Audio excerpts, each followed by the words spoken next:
مرة كنت قاعد بالبيت مبسوط وفاتح انترنت، عم دردش مع رفقاتي والملل معوفني حياتي. مو ناقص الا يجي الوالد يسلمني بحكياته ويزيدها ويطرقني من كعب الدست. محاضرة طويلة عريضة هلا صرت قد الشنتير، تتصرف مثل الولاد ولساته عقلك صغير، ولسه ما تلعب بالالعاب ما تفقش لي بالانترنت. بدل ما تقرا لك شي كتاب اللي بعمرك صار عندن عيله وبيت وسياره بيكابو. انا كنت بسابع نومي عم بحلم حلم غريب كتير، مشان ارفع راسه لابي بدي سوي عمل خطير. بدي روح انا ورفقاتي مشان نحرر الجولان، حكم البركه بالشباب كل واحد قد الفدان. وزعنا بيناتنا المهام وقائد الجيش طبعا حسام، وردوا علي استلم والرادار ما رح تخفى علينا الاسرار. وهاني مهندس القنابل مع الفجل بيعمل عمايل، وكمان ايهم ومعتز وباشا ما بتهمنا حتى الميركافا. وجاي معنا حمز الخطير رح نفعسهم مثل الصراصير. جمعنا كل شلة المساطيل جايينك يا اسرائيل، والصبح اجا اليوم الموعود قدام البناء اجتمعوا الجنود. ساوينا اتفق وضربنا تحية كله جاهز للعملية، والشوفير جاب السوزوكي نفسه ابو وائل ساسوكي. وحمزة كالعادة من قدام طلقنا ونزلنا الفرام، حطينا اغاني وطنية طالعين عملية فدائية.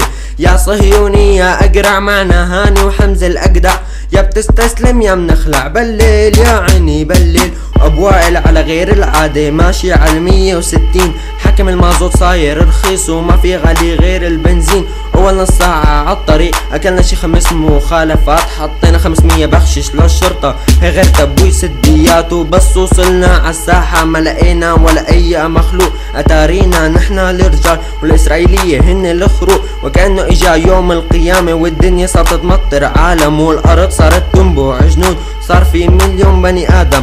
يا صهيوني يا من تنادي نحن لك في المرصادة. عفر الحكم وبدينا القتال بدنا نربح ما في مجال. يا شباب تعوا اسمعوا الاخبار هلا اجاني خبر عاجل، قال العدو طحش علينا شو ما يحكوا يا باطل. اهم الفحل نزع معركة قوى قلبه وسحب الزنار، انصر البنطلون من نص الساحة وقعد يبكي مثل الصغار. نطلق حمزة الخطير عامل لي حاله جرانديزر، يركض يقفز يضرب ويطير ويطلق من عيونه الليزر. صار له من نص ساعة مو اكل وما حدا من شره سلمان، اكل الاخضر واليابس والحمد لله ما جوعان. ما في بقلبه جنس الرحمة سواهن شاورما ولحمة، وكلنا قاعدين عم نتقاتل وباشا يحلقوا في العلالة. ريد بول بيعطيكي جوانح شو هيدا يا هم ملالة. وجبنا البشار وقعدنا نتفرج كيف معتز قاعد يتدحرج، يفعسهم واحد ورا واحد ومن غضبه ما في ولا مخرج. هو فخر صناعة الحسكاوية وهو من عندهم متخرج، فيكم تعتبروا هذا تسلاية لانه لسه ما نزل سلاحنا الاساسي. كنا مخبينه لوقت الحاجة مخلينه سرع على الكراسي، صار له من اول ما وصلنا عم يحشي بطنه بالاكل.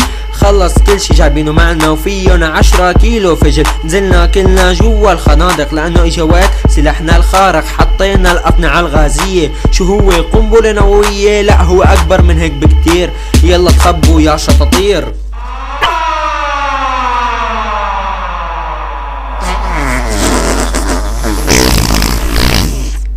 بس طلعنا نشوف اللي صار تفاجأنا بكمية الدمار، ما حدا نجي من الانفجار. يا ما تختي نقيا انتحار، هيك نحنا حررنا جولان ورجعنا ونحنا منتصرين. ترقبونا في الحلقة الجاية رايحين نحرر فلسطين.